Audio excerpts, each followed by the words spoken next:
Dios ha venido hablando de una manera contundente a nuestra vida. Dios ha venido hablando estos últimos domingos muy fuerte. Y recuerdo que la última vez que estuve predicando, estuve hablando sobre por qué pasaba que la violencia intrafamiliar había crecido tanto. La violencia en la calle había pasado a la familia. Y veíamos cómo cada vez esa violencia iba creciendo dentro del hogar. Y decíamos porque tal vez a muchos nos enseñaron a vivir, a otros a sobrevivir, pero nunca nos enseñaron a convivir. Y estábamos hablando acerca de lo que era el compromiso, cómo es necesario que nos comprometamos, que podamos nosotros todo el tiempo estar comprometidos para poder vivir en familia, para poder cada uno dar. Y yo le pedí al Señor y sentía muy fuerte que habláramos acerca del orgullo en el día de hoy. Y eso es lo que quiero, plantear en el día de hoy, pidiéndole al Señor que nos dé una dirección en cuanto al servicio. Quiero invitarlos a que podamos abrir en Segunda de Crónicas capítulo 7. Y en Segunda de Crónicas capítulo 7, mientras están buscando ahí en el versículo 14, son 4 cosas que encontramos ahí. No es la prédica realmente. Es simplemente un versículo, un referente que vamos a tener. Y tal vez la palabra orgullo no aparece ahí de manera explícita, pero implícitamente sí está ahí. Y es bueno poderlo entender a la luz de la palabra, este versículo que para mí es como un versículo que nos da la clave, por decirlo así. 4 pasos, 4 puntos importantes que tengamos para poder haber un avivamiento. Y el primero, leámoslo. Dice así: en el nombre del Padre, del Hijo y del Espíritu Santo. Si se humillare mi pueblo, Segunda de Crónicas capítulo 7, versículo 14. Si se humillare mi pueblo, sobre el cual mi nombre es invocado, y oraren y buscaren mi rostro, y se convirtieren de sus malos caminos, entonces yo oiré desde los cielos y perdonaré sus pecados y sanaré su tierra. Señor, te damos gracias por esta palabra que tú nos das en el día de hoy. Háblanos, redargúyanos. Si hay alguien que ha venido, Señor, con un corazón rebelde, soberbio, sé tú, Señor, transformándole, quitándole ese corazón de piedra y poniéndole un corazón de carne. Te pido, Señor, que seas tú ministrando de una manera sobrenatural en nuestras vidas. Que tu palabra pueda llegar a lo más profundo del corazón, Señor, y de la mente de cada persona, que cada uno podamos ser renovados por tu palabra y que podamos tener entendimiento de ella. Te lo pedimos en el nombre de Jesús. Amén, amén y amén. Cuando uno ve esta lectura, uno se da cuenta de lo siguiente. La Biblia dice que el primer punto dice: si mi pueblo se humillare. Lo primero que nos dice es: si mi pueblo se humillare. Y después da otras 3 condiciones. Dice: si orare, si buscare y si apartaren del mal. Pero fíjense lo que pasa. Yo hablando con el Señor me lo dejaba entender muy fuerte. Y es que muchos de los creyentes ni siquiera hemos podido pasar el primer paso, que es el de si se humillare. Y entiendan esto: si no podemos pasar el primer paso, las otras 3 no los vamos a poder pasar. ¿Por qué? Porque están condicionadas a la primera. Es decir, cualquiera puede orar, un ateo lo puede hacer, cualquiera puede llegar, cerrar sus ojos o decir simplemente: oye, si tú existes, Dios mío, y puede con un corazón orgulloso acercarse a Dios, pero la Biblia dice que Él no atiende a esta clase de oración. ¿Por qué? Porque Él resiste al orgulloso, resiste al soberbio, resiste al altivo. Y por eso es tan importante entender esto, que para que haya un avivamiento en el hogar, para que haya un avivamiento en una iglesia, para que todas estas cosas pasen, para ver cómo Dios sana nuestra tierra, es necesario primero que nos humillemos. Pero un corazón altivo nunca lo va a poder hacer, nunca se va a poder humillar, nunca le va a costar trabajo buscar a Dios y mucho menos apartarse del mal. Por eso es tan importante que tengamos en cuenta esto. El orgullo es fatal. El orgullo nos puede acabar. La semana pasada el Señor nos hablaba a través del pastor y nos decía que Josué, en la guerra que tuvo contra Jai, perdió su guerra con el enemigo más débil y más insignificante que tenían. Es decir, perdió la batalla con ellos por una simple cosa que se llama orgullo. Porque antes de ir a pelear ya pensaba que habían ganado, cayeron en el triunfalismo. ¿Eso qué es? Orgullo. Es más, es la única batalla que se registra que Josué perdió, y la perdió fue por orgullo. Por orgullo. Además, si uno mira, por ejemplo, a través de la palabra, se va dando cuenta todo lo que el orgullo ha hecho a David. Cuando David cayó en pecado con Betsabé, dice que se quedó registrado que más o menos murieron 4 personas. Cuando él censa el pueblo, dice que cuando su corazón se llenó de orgullo, murieron 70,000 personas. 4,000 a 70,000 personas. Es demasiado. Es devastador lo que hace el orgullo. Es peor que el COVID, porque muchos están pensando ahorita en este momento, esto del COVID ha sido una cosa terrorífica. Bueno, hay una pandemia que ha estado por toda la vida y se llama el orgullo. Ya estaba ahí, pendiente, ahí está. Y a veces no nos damos cuenta lo difícil que es esto. Ustedes se imaginan en un hogar, por eso, con un orgulloso o con 2 orgullosos. ¿Qué es lo que va a pasar? Divorcio, peleas, contiendas. Yo a veces escucho a los hombres decir, no, en mi casa hay 3 razones por las que yo peleo con mi esposa. Es o porque digo sí, o porque digo no, o porque me quedo callado. Es decir, por todo. Pero entienda esto, lo que realmente te lleva a pelear con tu esposa, ¿sabe qué se llama? Orgullo. Y ustedes me van a decir, eso es bíblico, eso es lo más bíblico que hay. Proverbios capítulo 13, versículo 10, leámoslo para poderlo tener en cuenta. Proverbios capítulo 13, versículo 10 dice, ciertamente la soberbia concebirá contienda. Hay otras versiones que dice, ciertamente la soberbia llevará a las discusiones. Otros dicen, ciertamente la soberbia da a luz a la contienda. Si usted pelea con su esposa, amigo y amiga, esto es por una simple razón. Cuando uno tiene discusiones es porque hay orgullo. Y la palabra del Señor es muy clara en ese sentido. Miraba yo el otro día, mientras observaba y mientras estudiaba la palabra, yo le decía, Señor, ¿por qué el orgullo es tan nefasto? ¿Por qué el orgullo viene a producir tanta destrucción, es tan letal, es tan mortal? Y el Señor, mientras lo estudiaba, me empezó a revelar y empecé a mirar a través de la luz de la palabra por una simple razón. Porque fue el primer pecado que surgió. Fue el primer pecado que surgió. Muchos piensan que el primer pecado fue la desobediencia de Adán y Eva, pero no es así. La Biblia registra que el primer pecado que se cometió, es más, ni siquiera fue aquí en la tierra. El primer pecado que se cometió fue en la eternidad. Y eso marca una diferencia. No es lo mismo cometer, un error en la eternidad que un error aquí en la tierra. ¿Por qué lo digo? Por una simple razón. Porque cuando uno comete un error en la eternidad, queda marcado. Pero cuando uno comete un error aquí en la tierra, pues tiene una posibilidad de que todo lo que esté debajo del sol, dice la Biblia, que está cambiando. Es temporal. Por eso este COVID y todo lo que estamos viviendo es temporal. Esto no va a ser eterno. Esto es temporal.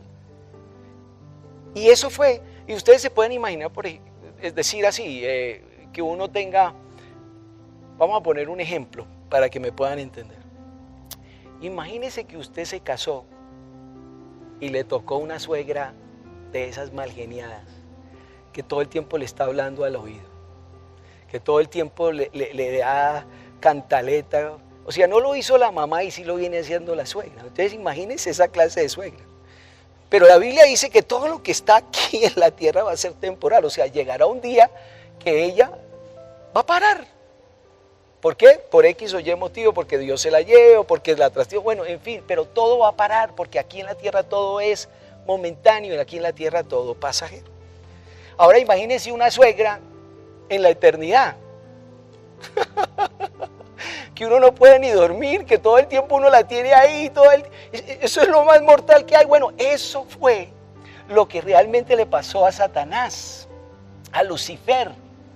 No fue una mala suegra, no. Lo que estoy diciendo fue que lo que le pasó a Lucifer fue que cometió un pecado en la eternidad y quedó marcado en la eternidad. ¿Y sabe cuál fue el pecado que cometió Lucifer?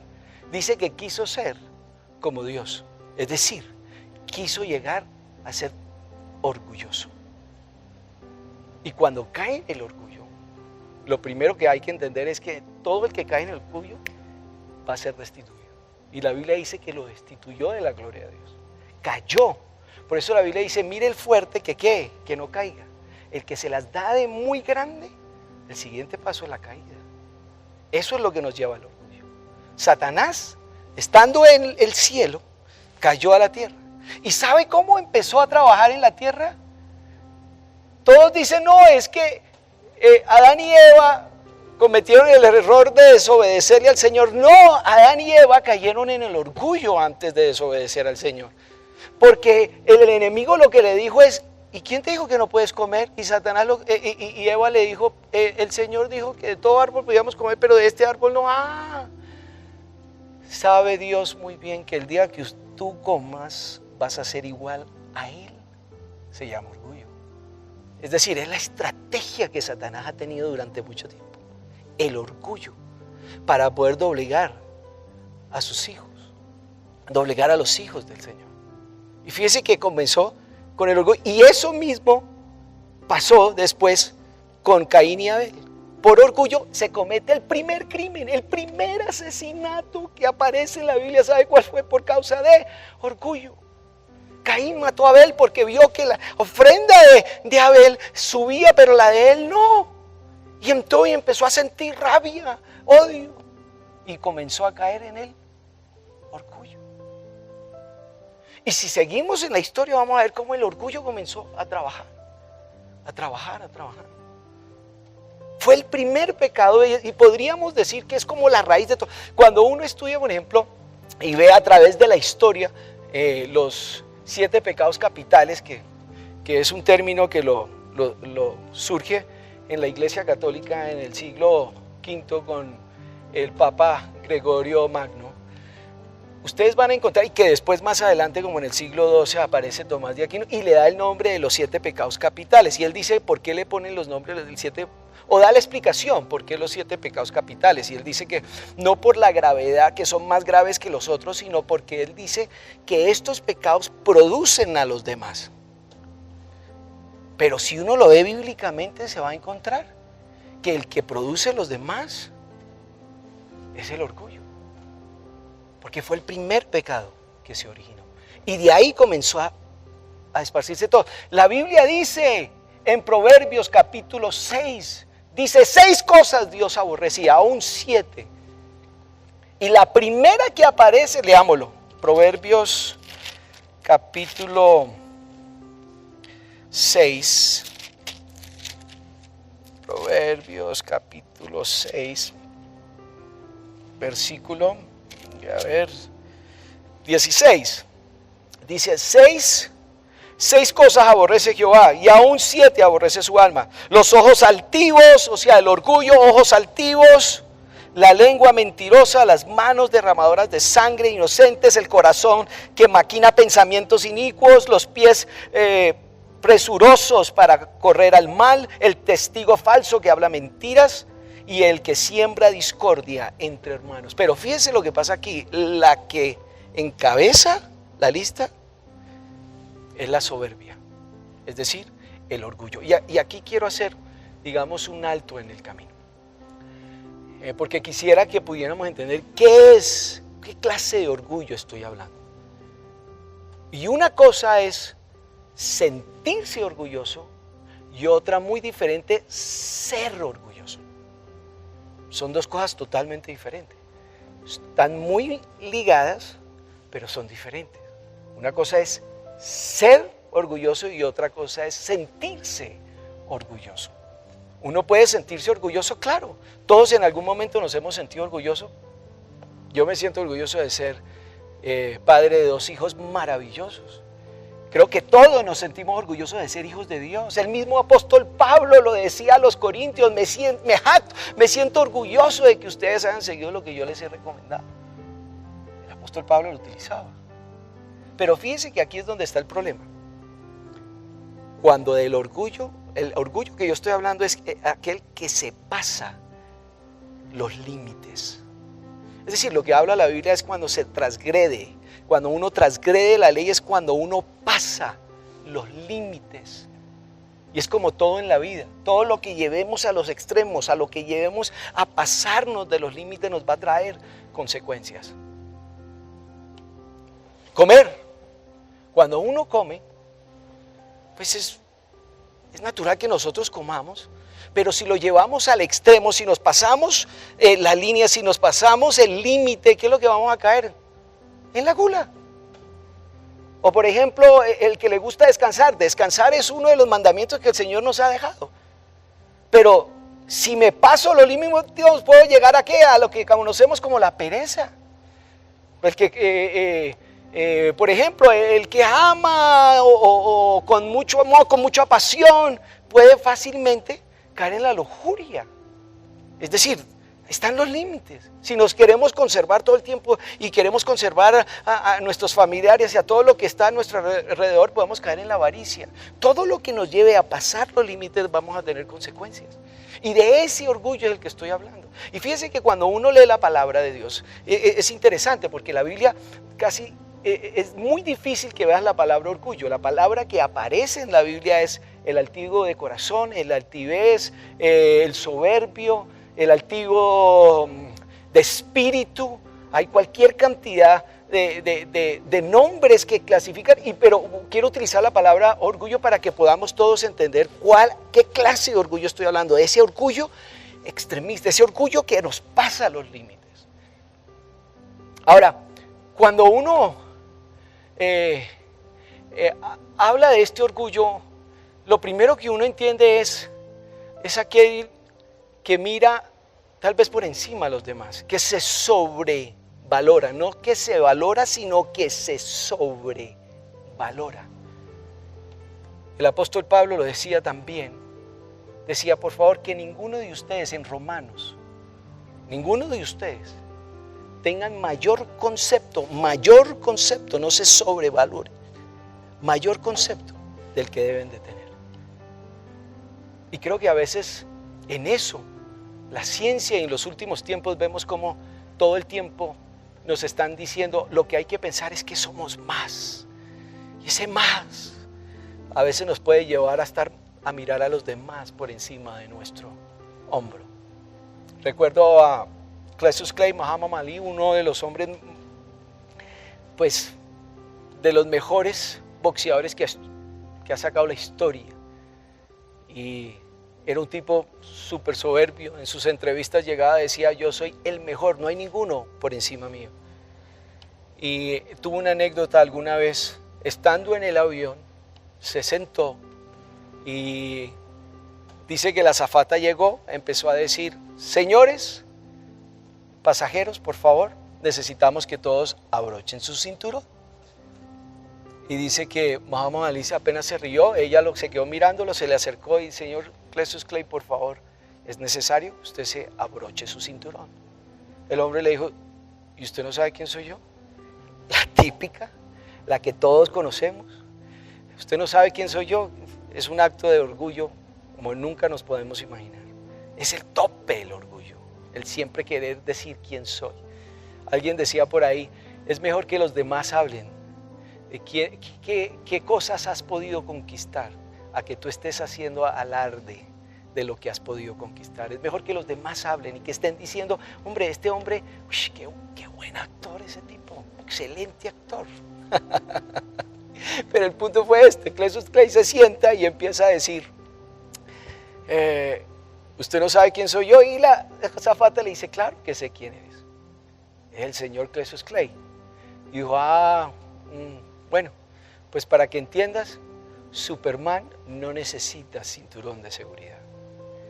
Y ella se queda mirándole y dice, bueno.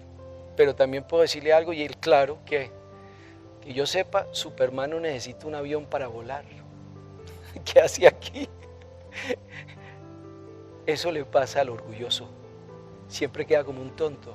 La Biblia dice que el tonto, el necio, dice que se cree sabio en su propio camino. Y cuando uno ve personas que son tercas, ustedes no han visto personas que uno les habla, uno les dice, y es que es así, y es así. Pero uno les dice, pero por favor reacciona, no, es que es así. Siempre el siguiente paso va a ser, que van a quedar ridículos. Siempre, es muy claro. Y es bueno que nosotros como creyentes entendamos esto. No podemos, porque el pecado del orgullo es lo más sutil que hay. No se siente. Uno ve un borracho y un borracho, fíjense lo que pasa con un borracho. Un borracho le puede negar a los demás que él no es borracho, pero en el fondo, el man reconoce que es borracho. Un ladrón puede pensar, decirle a los demás, no, yo no soy ladrón, pero en el fondo, el hombre sabe que es ladrón. Pero un orgulloso, usted pregúntele quién es orgulloso, nadie le va a aceptar que es orgulloso. Un orgulloso puede sentir, y digo, no, es simplemente un sentimiento que tengo, y no más. Un orgulloso le cuesta trabajo reconocer que es orgulloso. Yo siempre he dicho que el orgullo es como el mal aliento. Es grotesco el ejemplo, un poco fuerte, pero es la realidad. Usted ve una persona con mal aliento, nadie se le quiere acercar. Todo el mundo sabe que tiene mal aliento, menos el que lo tiene. Y el tipo habla, está todo el tiempo hablando y la gente apenas y le hacen caras. Pero él es el último en enterarse que tiene mal aliento. Eso es lo que pasa con el orgullo. Muchas personas dirán, no, yo orgulloso no tengo. Todos en algún momento de nuestra vida hemos sufrido por el orgullo. Nadie se salva. Nadie. Todo el mundo piensa eso. No, eso es simplemente un sentimiento más. Todos hemos sufrido por el orgullo. Por muy manso que uno sea, hay momentos que hemos sufrido por el orgullo. Si usted me dice a mí, Oscar, no es mi caso, yo nunca he sufrido por el orgullo, pues déjeme decirle que me siento muy orgulloso de tenerlo con nosotros aquí. Porque todos hemos sentido un orgullo en algún instante de nuestra vida. Es más, quiero llevarlos a un ejemplo y con esto voy a terminar. Y es con Moisés. La Biblia dice que no hubo otro manso como él en la tierra. Números, es más, leámoslo porque es interesante. Números capítulo 12,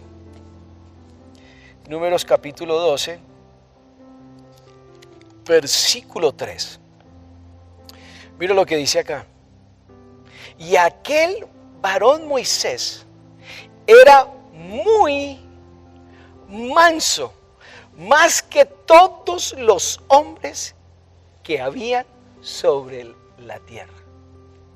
Tenaz. Adivine quién lo escribió. Moisés. Tan manso era que reconoció que era manso. Ahora, entiende este versículo. Obviamente es un versículo inspirado y revelado. Es un suceso, son palabras, son acontecimientos revelados e inspirados por Dios, que le dice a Moisés, escribe esto. Y él ni corto de pensar se lo escribió. Pero ¿por qué quiero traer esto? Es para que entienda que nadie se salva de esto. Y acuérdese qué es lo que sucede con el orgullo, es muy sutil. Vamos a leer algo que le pasó a Moisés. La Biblia no dice que fue por orgullo, pero implícitamente vamos a ver algunos detalles que reflejan lo que nos puede a nosotros, por muy manso que sea, llegar al orgullo. Y están Números, capítulo 20, versículo 8 y 12. ¿Qué es lo que sucede aquí? Para ponerlos en el contexto. Moisés viene con Israel en el desierto, están caminando, vienen cansados, el sol, pues ¿qué es lo que va a pasar? Le pasa a uno, empieza a pasar saliva y dice, el pueblo comienza a decir, tenemos sed, no tenemos con qué tomar agua, y comienzan a rebelarse contra Moisés. Y Moisés no sabe qué hacer, y fíjense que empiezan a rebelarse. Es más, Moisés en este capítulo no aparece, pero en Éxodo capítulo 17, usted lo puede leer en su casa, dice, Moisés se le acerca a Dios y dice, esta gente por poco me apedrean, por poco me matan. O sea, lo cogieron entre todos, dijeron, ¿usted para qué nos trajo aquí? ¿Por qué? Estamos mejor en Egipto, usted nos trajo aquí a sufrir, y dice que por poco lo apedrean. Ahora, Moisés, ¿qué hace? Siente la ofensa por todos lados. Siendo un hombre manso, mire lo que sucede. Se va donde el Señor y le dice, Señor, ¿qué vamos a hacer? Y mira lo que el Señor le dice. Dice, y se fue al tabernáculo, Moisés, junto con Aarón, oraron y empezaron a proclamar al Señor. Y en el versículo 7, leámoslo, Números capítulo 20, versículo 7, y habló Jehová a Moisés diciendo, toma la vara y reúne la congregación, tú y Aarón tu hermano, y habla a la peña a la vista de ellos, y ella dará su agua, y les sacarás agua de la peña, y darás agua de beber a la congregación y a sus bestias. Entonces, mira lo que hace Moisés, tomó la vara de delante de Jehová, como él le mandó. Y reunió Moisés y Aarón a la congregación delante de la peña y les dijo, oíd ahora, rebeldes, porque hay un signo de admiración ahí, ¿os hemos de hacer salir agua de esta peña? Entonces alzó Moisés su mano y golpeó la peña con su vara 2 veces, y salieron muchas aguas, y bebió la congregación y sus bestias. Y Jehová dijo a Moisés y Aarón, por cuanto no creéis en mí para santificarme delante de los hijos de Israel, por tanto no meteréis esta congregación en la tierra que les he dado. Y yo le preguntaba al Señor, Señor, por un error que cometió Moisés, dejaste de darle el privilegio a Moisés y Aarón de poder entrar a la tierra prometida. Es más, ni siquiera ellos dos, sino que dice que toda esa generación no pudo entrar. Pero por solamente haber pegado 2 veces a la piedra. Claro, muchos dicen que Dios es tan injusto, pero hay que entender que al que mucho se le da, mucho se le exige. Y cuando Dios le da a un siervo de Dios mucho, mucho le va a exigir. La Biblia no dice que pecó por orgullo, pero si podemos mirar un poquito la situación de lo que pasó, miremos, para poder terminar, miremos qué sucedió, por qué el resultado fue tan nefasto. Yo le decía, Señor, ¿por qué fuiste tan duro? Y el Señor me ponía en el corazón por una simple razón, porque ahí lo que hay es orgullo. Miren lo que sucedió. Yo quiero que entiendan esto. El Señor le dice a Moisés, ve, háblale a la gente. Coge a la gente, le dijo, háblale ¿qué? A la roca, no a la gente, a la roca. Le dice, ve, coges a las personas, las pones delante de la roca y comienzas a hablarle a la roca. ¿Sí? ¿Qué hace Moisés? Mire lo que hace Moisés. Vengan todos por acá, los pone ahí, se para al frente de la roca. Yo me lo imagino como todo un actor que soy.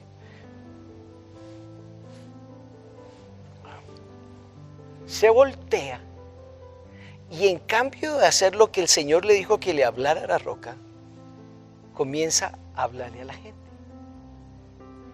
Y nunca le habla a la roca. Es decir, comienza a decir, esto va a hacerlo a mi manera y no a la manera de Dios. Cuando nosotros queremos hacerlo a nuestra manera y no a la manera de Dios, se llama orgullo. Se voltea y empieza a decirle a la gente, escuche bien, ustedes pretenden que yo saque de aquí agua. A la gente no le estaba hablando a la roca. Dios le dijo, la roca, compadre, no la gente. Él lo estaba haciendo al revés. No sé si a usted le ha pasado, muchas veces el Señor nos dice, háblale a esa montaña que se moverá, y nosotros terminamos hablando de a los demás acerca de esa montaña. Hay momentos difíciles en nuestra vida, hay dificultades en nuestra vida, hay enfermedades en nuestra vida, pero terminamos hablándole a los demás acerca de nuestras enfermedades cuando el Señor te está diciendo, háblale a la roca, háblale a la enfermedad, háblale al divorcio, háblale a la circunstancia. Pero nos gusta hacerlo todo al revés.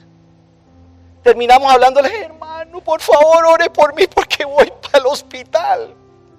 Y el Señor está diciendo, háblale a la enfermedad.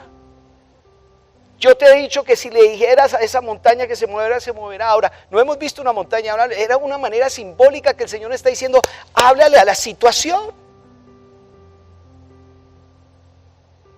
Orgullo. Porque nos pensamos que nuestro método es más fácil. Yo me imagino al pobre Moisés pararse y hablarle a la roca. Yo creo que él se sentiría como que, hey, tú roca, tienes que dar agua. No, es que estoy aquí como acomodando la roca, como que, sí, como que no vea que voy a hacer el ridículo, porque a veces nos sentimos ridículos hablándole a la situación.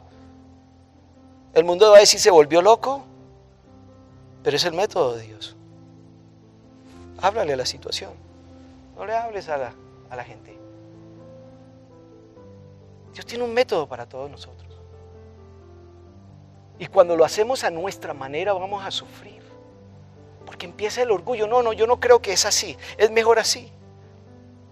Pero es nuestra naturaleza siempre como ir primero a la gente y después a la circunstancia. Es nuestra naturaleza. ¿Cuántas personas cuando van a tener una discusión se concentran en la persona y no se concentran en las circunstancias? Eso pasa con el matrimonio. La mayoría de discusiones que tenemos, en cambio de concentrarnos en el problema, nos concentramos en la persona. Es que tú eres terco como una mula. Y estamos hablando acerca de la circunstancia, pero terminamos atacando a la persona. ¿No es esa nuestra naturaleza? Claro, somos así. ¿Cuántas veces el jefe nos llama y nos dice a nosotros, hey, fulanito de tal, llegaste tarde? Y uno pero ¿por qué? Como si él nunca haya llegado tarde. Empezamos a atacar a la persona. ¿Por qué no irnos a la circunstancia? ¿Por qué no reconocer que llegamos tarde? Y se acabó la discusión. Pero primero viene el orgullo, y el orgullo no nos deja avanzar. El orgullo nunca nos va a dejar ver las cosas como son. Moisés comenzó a sentir esto. Moisés empezó a sentir, fíjense lo que pasa, la palabra, él cuando se acerca ante la gente, ¿por qué no le habla a la piedra, sino que le habla a la gente? Es porque se paró y dijeron, esto sinvergüenza. Yo me lo imagino, la Biblia es muy diplomática y dice rebeldes, pero yo me lo imagino diciendo, sinvergüenzas estos que casi me matan, que casi me acaban, porque la palabra rebelde está con admiración. Rebeldes. Tenía una herida en su corazón y en cambio dice, la circunstancia se fue a la persona. Ten cuidado cuando alguien nos viene y nos hace un reclamo. Miremos qué es lo que estamos sintiendo. Si hay rabia, si hay odio, ten en cuenta, hombre, estoy cayendo en el orgullo. Y el orgullo, el siguiente paso del orgullo es la caída. Moisés dejó de disfrutar la tierra prometida por no haberlo hecho a la manera del Señor. Se llama orgullo. ¿Cuántas veces el Señor nos dice, mire, el tipo te ha hecho la vida imposible, pero no te preocupes, trata de ser mejor? Yo recuerdo, viene a mi memoria ahorita el testimonio de mi hermano. Alguna vez recuerdo que un jefe de él le hizo la vida imposible. Lo cogió entre ojos, empezó a odiarlo, no sabemos por qué. Y recuerdo que mi hermano llegaba como un poco alterado, le dolía todo esto y nos contaba a nosotros, y pues uno como familia empieza a sufrir. Y yo me acuerdo que yo le decía, uy Señor, uy ese desgraciado. Y me acuerdo que el tipo le ponía a hacer planas. Imagínense, ya una persona mayor de 21 años y que te pongan en el trabajo de, antes de irte, por favor, haz planas de, tengo que hacer lo que mi jefe me dice al pie. ¿Saben qué es eso? Eso se llama bullying. Y a mi hermano le tocó hacer. Y yo recuerdo que mi hermano vino y le decía a mi papá, papi, no sé qué voy a hacer con este man, ya no puedo más. Y yo lo único que decía, Dios mío, que le caiga el peso todo encima de este señor. Lo primero que uno piensa es no en la situación, sino en la persona.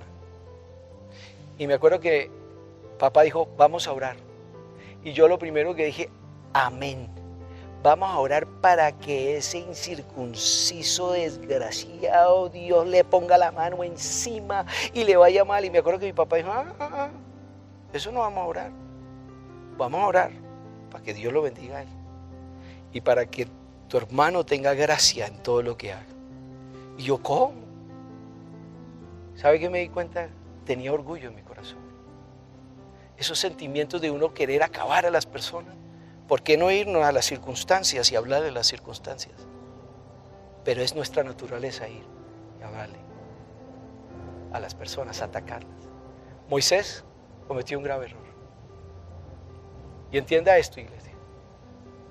Cada vez que hay orgullo en nuestro corazón, tú y yo vamos a sufrir. Cada vez que no nos cueste trabajo aceptar las cosas, vamos a sufrir. Cada vez que tengamos esos sentimientos, recuerdan esto, tengo orgullo, tengo que sacarlo. Porque el orgullo, la Biblia dice que Dios resiste al orgulloso. Lo ve de lejos. Lo ve de lejos. Recuerda lo que decía, lo que leímos al principio, si mi pueblo se humillara. Y lo primero que uno tiene que hacer es humillar. Pero ¿cómo se puede uno humillar? Es muy claro. La Biblia dice que reconozcamos nuestro error. La mejor manera de humillarnos es cuando reconocemos que hemos sido orgullosos. Y cuando lo reconocemos, dice la Biblia que el que reconoce su pecado, Él es fiel y justo para perdonarnos. En Proverbios dice que el que confiesa su pecado y se aparta de él, alcanza misericordia. Es como si uno se fuera a caer y alcancé a sujetarme de la misericordia. Si hay altivez en nuestro corazón, acerquémonos con humildad y dejemos que Dios comience a orar en este tiempo que estamos. Tal vez el orgullo es lo que ha disparado las grandes discusiones en casa. Ninguno quiere ceder. Y le estamos pidiendo a Dios, Dios trae, y Dios está diciendo, pero no han podido pasar el primer paso. Humíllense ante la presencia del Señor. Lucas capítulo 8, y con esto de verdad ya termino. 2 hombres llegaron al templo. Dice que era un fariseo y un publicano. Se acercaron, el fariseo dice que llegó y miró a los demás por encima y con jactancia decía Dios, y empezó a orar. Dios, el Señor Jesucristo está dando esta parábola. Dios, yo que he sido tan bueno, yo que diezmo, yo que doy y hago tantas cosas y oro, no como este publicano. Y dice que el publicano ni siquiera era capaz de mirar al cielo, se tiró de rodillas, era así, y se daba golpes de pecho. Y decía, Señor, soy un pecador, sé propicio a este pecador. Cuando confesamos nuestro pecado y logramos nosotros humillarnos, la Biblia termina diciendo esto en esa parábola. Jesús dice, adivine quién fue de estos dos que se fue y regresó a su casa justificado. El que fue capaz de ser noble, el que fue capaz de servir. Reconozcamos que hay orgullo a veces en nuestro corazón y que necesitamos trabajarlo. Señor, en esta hora, y quiero orar específicamente por aquellos que tal vez en este momento me están viendo y que tal vez han pensado no es el tiempo de entregarle mi corazón al Señor, o no me gusta la manera que Dios me exige, se llama orgullo. Y la Biblia dice que Él lo resiste, es decir, no está con nosotros, pone resistencia. Y si tú quieres que Dios esté contigo, pues toca humillarnos. Y quiero invitarte, si en esta hora quieres reconocer al Señor en tu corazón, que hagas esta oración conmigo. Señor, te doy gracias en este momento por tu palabra. Tal vez he comprendido que ha habido orgullo en mi corazón, ha habido, Señor, contiendas en mi casa porque hay orgullo en mi hogar. Yo te pido que seas tú limpiando. Reconozco que te he fallado y que seas tú, Señor, viviendo en mi vida. Quiero acercarme a ti, quiero buscarte, quiero alejarme del mal. A veces me ha costado, pero necesito, Señor, un encuentro contigo. Y hoy lo hacemos desde una posición humilde y humillados ante tu presencia. Te lo pedimos en ese nombre que es sobre todo nombre. Haz una obra sobrenatural en mi hogar. En el nombre de Jesús. Amén. Amén. Si usted ha orado, ha hecho esta oración, queremos invitarlo a que nos pueda llamar al 314-554-1299. Queremos escuchar de ustedes. Así que, mientras tanto, hasta la próxima. Iglesia, familia Emanuel, recuerden, más que una comunidad, somos una familia. Bendiciones.